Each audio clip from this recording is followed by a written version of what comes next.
सम्राट अशोक ईसा पूर्व 304 से ईसा पूर्व 232 विश्व प्रसिद्ध एवं शक्तिशाली भारतीय मौर्य राजवंश के महान सम्राट थे। अशोक बौद्ध धर्म के सबसे प्रतापी राजा थे। सम्राट अशोक का पूरा नाम देवानाम प्रिय अशोक, राजा प्रियदर्शी देवताओं का प्रिय था। उनका राजकाल ईसा पूर्व 269 से 232 प्राचीन भारत में था। मौर्य राजवंश के चक्रवर्ती सम्राट अशोक राज्य का मौर्य साम्राज्य उत्तर में हिंदू कुश तक्षशिला की श्रेणियों से लेकर दक्षिण में गोदावरी नदी, सुवर्णगिरी पहाड़ी के दक्षिण तथा मैसूर तक तथा पूर्व में बांग्लादेश, नहंद, पाटलिपुत्र से पश्चिम में अफगानिस्तान, ईरान, बलूचिस्तान तक पहुंच गया था। सम्राट अशोक का साम्राज्य आज का संपूर्ण भारत, पाकिस्तान, अफगानिस्तान, नेपाल, बांग्लादेश, भूटान, म्यांमार के अधिकांश भूभाग पर था। यह विशाल साम्राज्य उस समय तक से आज तक का सबसे बड़ा भारतीय साम्राज्य रहा है। चक्रवर्ती सम्राट अशोक विश्व के सभी महान एवं शक्तिशाली सम्राटों एवं राजाओं की पंक्तियों में हमेशा शीर्ष स्थान पर ही रहे हैं। सम्राट अशोक ही भारत के सबसे शक्तिशाली एवं महान सम्राट हैं। सम्राट अशोक को चक्रवर्ती सम्राट अशोक कहा जाता है, जिसका अर्थ है सम्राटों के सम्राट, और यह स्थान भारत में केवल सम्राट अशोक को मिला है। सम्राट अशोक को अपने विस्तृत साम्राज्य से बेहतर कुशल प्रशासन तथा बौद्ध धर्म के प्रचार के लिए भी जाना जाता है।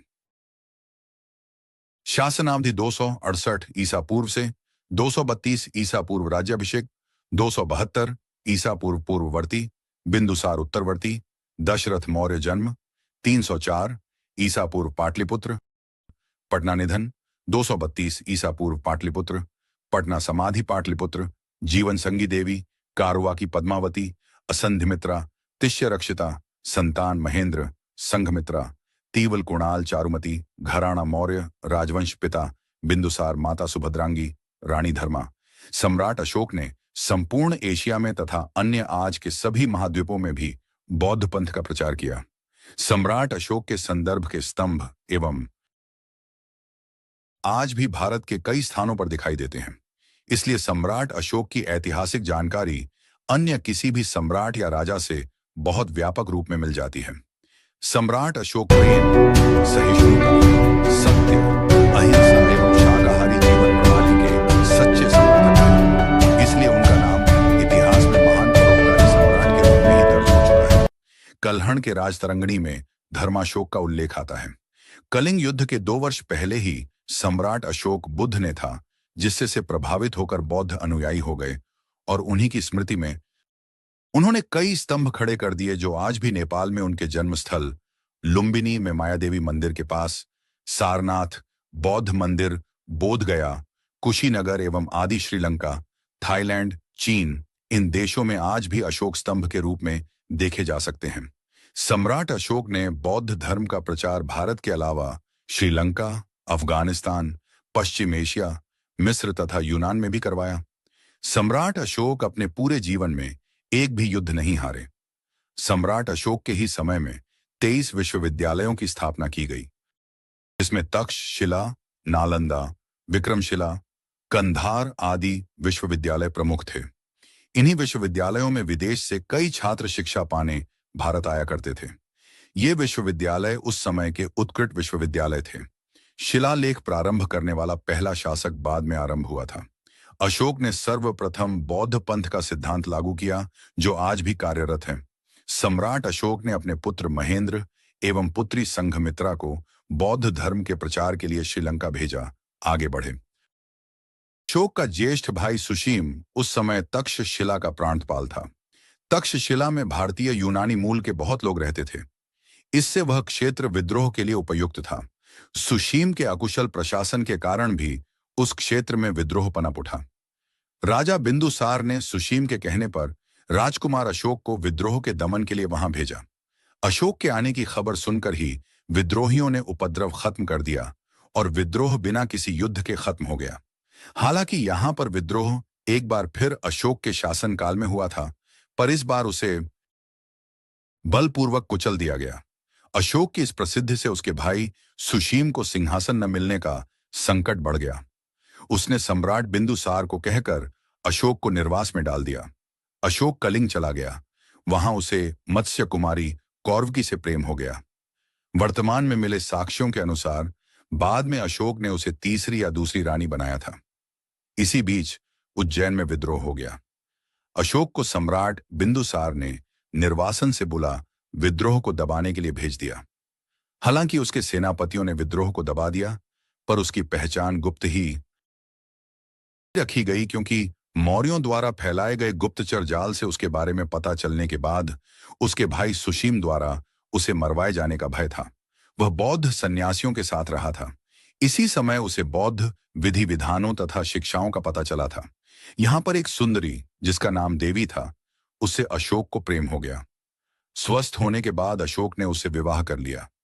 कुछ वर्षों के बाद सुशीम से तंग आ चुके लोगों ने अशोक को राज सिंहासन हथिया लेने के लिए प्रोत्साहित किया, क्योंकि सम्राट बिंदुसार वृद्ध तथा रुग्ण हो चले थे।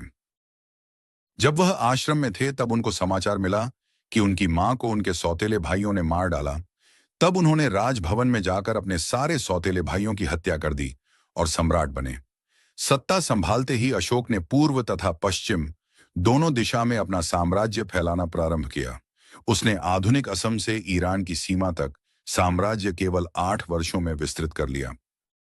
सम्राट अशोक द्वारा प्रवर्तित कुल 33 अभिलेख प्राप्त हुए हैं, जिन्हें अशोक ने स्तंभों, चट्टानों और गुफाओं की दीवारों में अपने 269 ईसा पूर्व से 231 ईसा पूर्व चलने वाले शासनकाल में खुदवाए।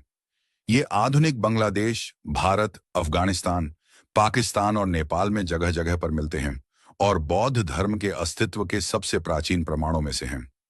5 इन शिलालेखों के अनुसार अशोक के बौद्ध धर्म फैलाने के प्रयास भूमध्य सागर के क्षेत्र तक सक्रिय थे और सम्राट मिस्र और यूनान तक की राजनैतिक परिस्थितियों से भली भांति परिचित थे। इनमें बौद्ध धर्म की बारीकियों पर जोर कम और मनुष्यों को आदर्श जीवन जीने की सीखें अधिक मिलती हैं। पूर्वी क्षेत्रों में यह आदेश प्राचीन मगधी भाषा में पाली भाषा के प्रयोग से लिखे गए थे। पश्चिमी क्षेत्रों के शिलालेखों में भाषा संस्कृत से मिलती जुलती है और खरोष्ठी लिपि का प्रयोग किया गया। एक शिलालेख में यूनानी भाषा प्रयोग की गई है, जबकि एक अन्य में यूनानी और अरामाई भाषा में द्विभाषीय आदेश दर्ज हैं। इन शिलालेखों में सम्राट अपने आप को प्रियदर्शी, प्राकृत में पियदस्सी और देवा नाम प्रिय यानी देवों को प्रिय, प्राकृत में देवानम्प्य की उपाधि से बुलाते हैं। अशोक ने लगभग 36 वर्षों तक शासन किया, जिसके बाद लगभग 232 ईसा पूर्व में उसकी मृत्यु हुई। उसके कई संतान तथा पत्नियां थीं, पर उनके बारे में अधिक पता नहीं है। उसके पुत्र महेंद्र तथा पुत्री संघमित्रा ने बौद्ध धर्म के प्रचार में योगदान दिया। अशोक की मृत्यु के बाद मौर्य राजवंश लगभग 50 वर्षों तक चला। उद्धरण चाहिए, मगध तथा भारतीय उपमहाद्वीप में कई जगहों पर उसके अवशेष मिले हैं। पटना, पाटलिपुत्र के पास कुम्हरार में अशोककालीन अवशेष मिले हैं। लुम्बिनी में भी अशोक स्तंभ देखा जा सकता है। कर्नाटक के कई स्थानों पर उसके धर्मोपदेशों के शिलोत्कीर्ण अभिलेख मिले हैं। मगध साम्राज्य के महान मौर्य सम्राट अशोक की मृत्यु 237-236 ईस्वी पूर्व में लगभग हुई थी। अशोक के उपरांत अगले 5 दशक तक उनके निर्बल उत्तराधिकारी शासन संचालित करते रहे। जैन, बौद्ध तथा हिंदू ग्रंथों में अशोक के उत्तराधिकारियों के शासन के बारे में परस्पर विरोधी विचार पाए जाते हैं। पुराणों में अशोक के बाद 9 या 10 शासकों की चर्चा है, जबकि दिव्य आदान के अनुसार 6 शासकों ने अशोक के बाद शासन किया। अशोक की मृत्यु के बाद मौर्य साम्राज्य पश्चिमी पूर्वी भाग में बंट गया।